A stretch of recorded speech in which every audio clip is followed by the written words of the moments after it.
soy Dina y esto es Libros y Punto. Hoy vengo a hacer el wrap-up del mes de febrero en el que me he leído un total de 6 novelas y 3 relatos. Bien, empiezo con las novelas. La primera que me leí se llama Londres, 13 de julio, es uno de los libros del reto de estanterías a cero y es un libro que nos habla del conflicto de Irlanda del Norte. Es un libro muy ligero, muy poco profundo, pero debo decir a su favor que me ha desvelado cosas que yo no sabía del conflicto en sí. Yo era desconocedora de gran parte de los porqués y bueno, en ese sentido pues he apreciado la lectura. Es una lectura juvenil, ya os digo que no profundiza en prácticamente absolutamente nada. Es de un amorcito de una niña pues de unos 12 años y bueno, y de fondo eso, el conflicto, que es lo interesante de esta pequeña novela. Después, en segundo lugar, me leí Nosotros los animales, que me ha gustado muchísimo. Es una novela brutal porque es muy, muy cruda. Nos cuenta la historia de una familia con 3 hermanos, o sea, con 3 hijos, es el matrimonio de los 3 hijos, y nos habla de violencia, de brutalidad, pero no desde un punto de vista, no sé, desagradable o de abusos. No, no es en ese sentido la brutalidad, pero es como si fuera una familia de salvajes, ¿no? Y uno de los hijos es muy, muy inteligente. Y está contado desde el punto de vista de este hijo, que de hecho creo que está basado en su propia vida, en realidad.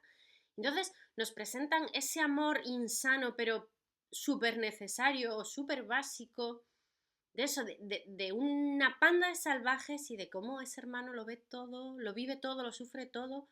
Luego la madre está muy desequilibrada, me recuerda mucho a la madre de Esperando a Mr. Von Hangles, que es una novela que me leí hace un par de meses, porque es ese tipo de madre chiflada a la que los hijos se aferran, porque cuando está bien es como chipiritifláutica, pero luego cuando está mal es terrorífica. No sé, me ha gustado mucho. Es una novela que recomiendo y además creo que tiene película. Estoy en su búsqueda a ver si la consigo ver.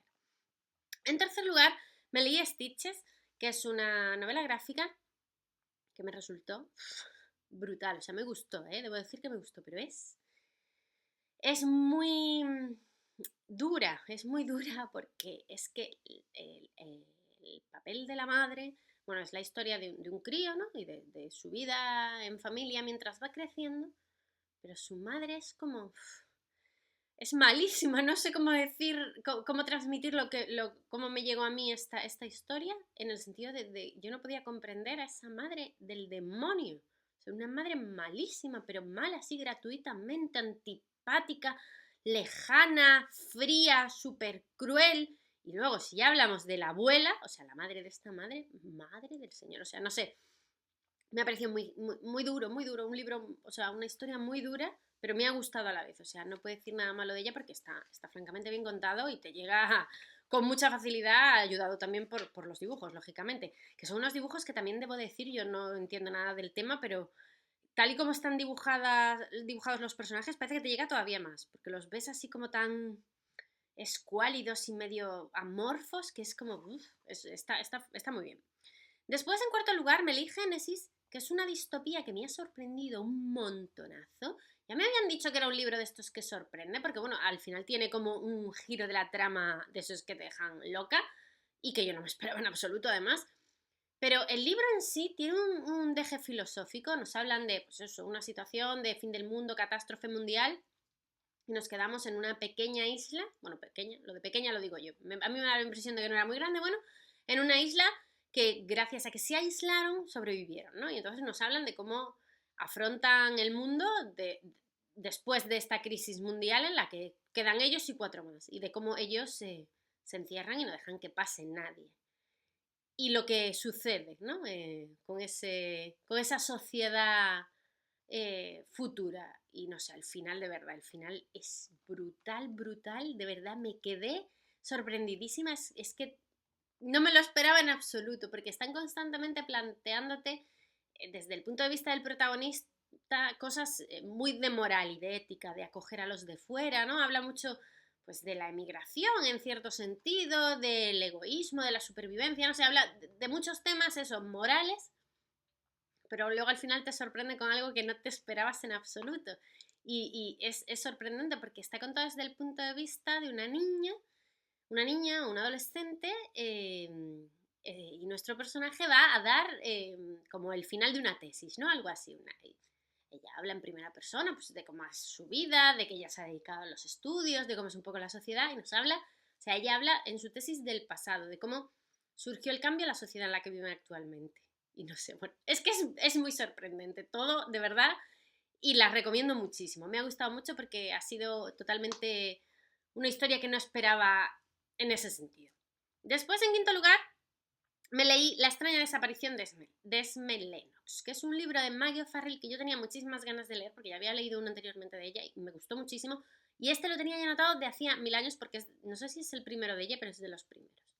Me ha gustado, pero debo decir que utiliza recursos muy similares a su anterior novela, o sea, la anterior que yo he leído. Entonces, bueno, es como que te esperas todo lo que va a pasar. No. La trama está como muy manida, no sé, es como todo súper previsible y eso le resta, pero bueno, eso no quita que esté francamente bien escrito, que sea muy entretenida la novela. A mí me recordó muchísimo a cuando Kate Morton no escribía como churros y escribía con cierta pausa y escribía francamente bien. Me recordó mucho porque utiliza recursos similares de familia, historia de familia, mezclado con intriga, con algún asesinato o alguna desaparición. Utiliza este tipo de historias continuamente y lo hace muy bien, pues ya os digo, como hacía Kate Morton antiguamente. Después, en sexto lugar, el último libro que me leí es La Dama de Blanco, que no me ha gustado mucho. Le di 3 estrellas, pero bueno, no sé yo, se me hizo súper pesado y súper aburrido. Y no debería, porque están pasando continuamente cosas en la trama. Es un libro referente con el tema de la loca del ático, pero es un libro de casi 700 páginas que podía contar lo mismo en muchísimas menos. Primero nos habla de un profesor de pintura que se va a dar unas clases pues, a unas señoritas ricas del campo y antes de ir a dar esas clases se encuentra casualmente con una chica, que es la dama de blanco, que es la loca del ático, que, bueno, en unas circunstancias muy peculiares y él se queda con el ruge. Después ese personaje vuelve a aparecer cuando él está en el campo dándole clase a estas chicas de buena sociedad y allí, bueno, la trama se va desarrollando, luego aparecen unos que son malísimos, dos en concreto, que son pues, los archimalos.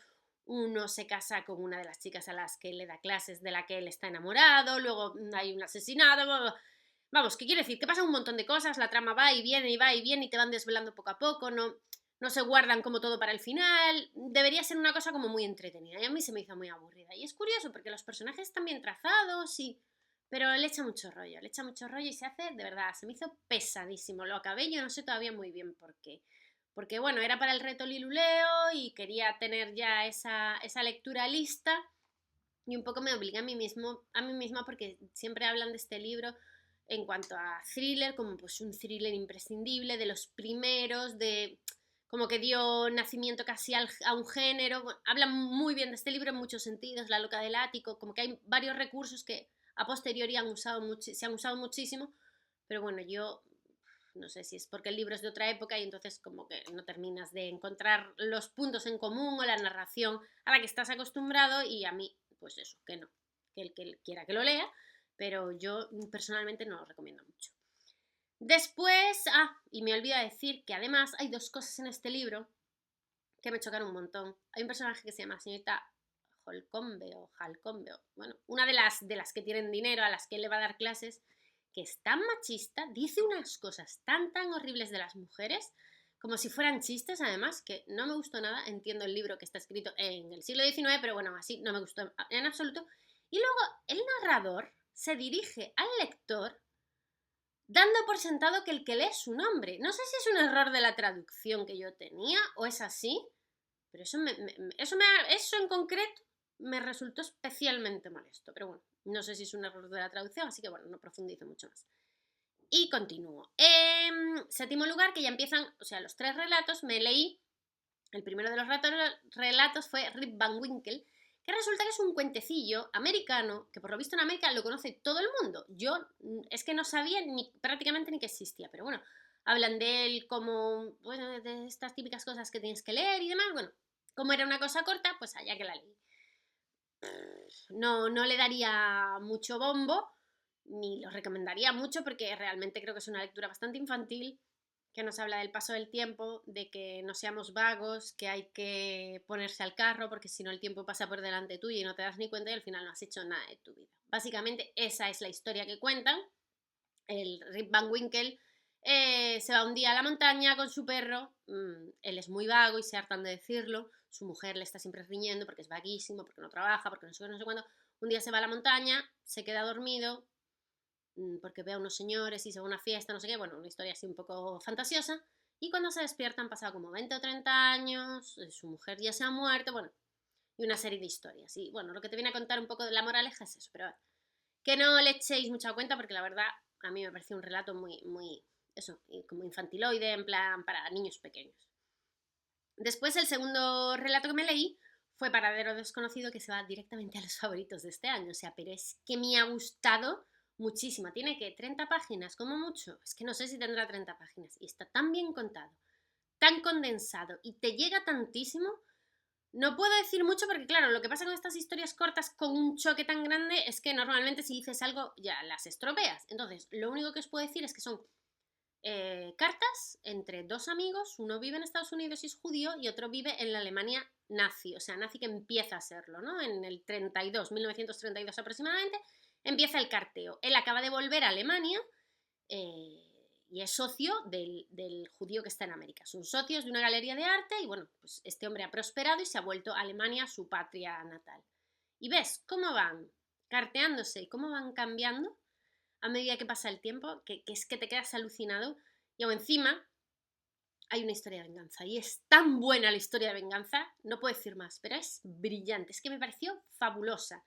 Y vamos, me voy a hartar de recomendarlo. Ya, esta es la primera vez que hablo de este libro, daros por enterados que voy a hablar de él en repetidas ocasiones. Además, es de una autora que lo publicó con seudónimo. Es un libro que estuvo prohibido en Europa muchísimo tiempo. Es un clásico en Estados Unidos y sin embargo en Europa apenas tuvo repercusión salvo en Inglaterra. Y bueno, yo voy a hacer que tenga repercusión porque voy a estar hablando de él día y noche, noche y día hasta que lo lea. Bien, y en último lugar me leí por fin un libro de Sara Mesa que quería leerme el de Cicatriz, que es el del que todo el mundo habla, pero no lo localizo. Y bueno, me leí otro que encontré en la biblioteca que se llama Mala Letra. Es un libro de relatos, o sea, de pequeños cuentecillos, que me ha gustado mucho. Me gusta cómo escribe esta chica, es como muy seca, podríamos decir, o sea, poco adjetivo, pero directa y precisa y entretenida.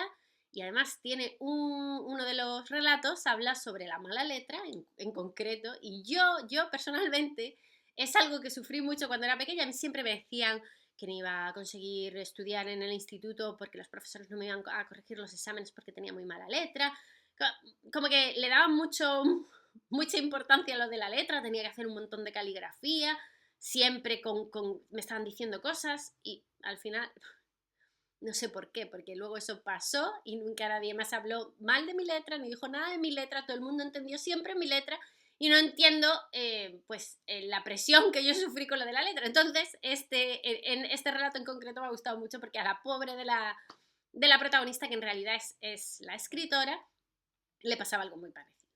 Y nada, estas son todas mis lecturas del mes de febrero. Decidme lo que queráis en los comentarios que yo como siempre os contesto. Hasta luego.